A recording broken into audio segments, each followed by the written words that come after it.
Warning: this food gives breast cancer, weight gain, thyroid, brain damage, and more.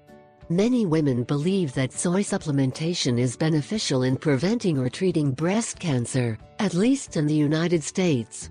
However, a new study published in the Journal of the National Cancer Institute suggests that soy could have an adverse effect on breast cancer. And not only soy, but also soybeans, such as tofu.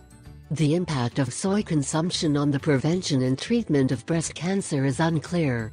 This research shows that the administration of soy supplements alters the expression of genes associated with breast cancer, raising concerns that soy could have adverse effects on these tumors. Soybean may exert a stimulating effect on breast cancer in a subgroup of women.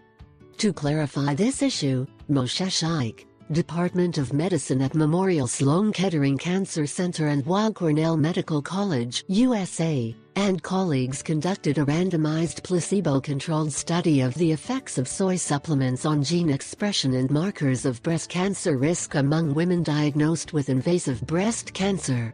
The study, conducted between 2003 and 2007, involved a total of 140 patients who were randomly assigned to supplement soy protein, or placebo milk protein supplements from the initial surgical consultation to the day before surgery. Tumor tissues were then analyzed for diagnostic biopsy, pre-treatment, and at the time of resection, post-treatment, and changes were observed in several genes that promote cell cycle progression and cell proliferation among women in the group soy.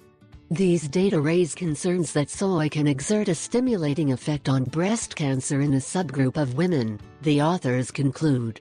Soy can not only promote breast cancer, but also increase weight, thyroid and brain damage. Great care.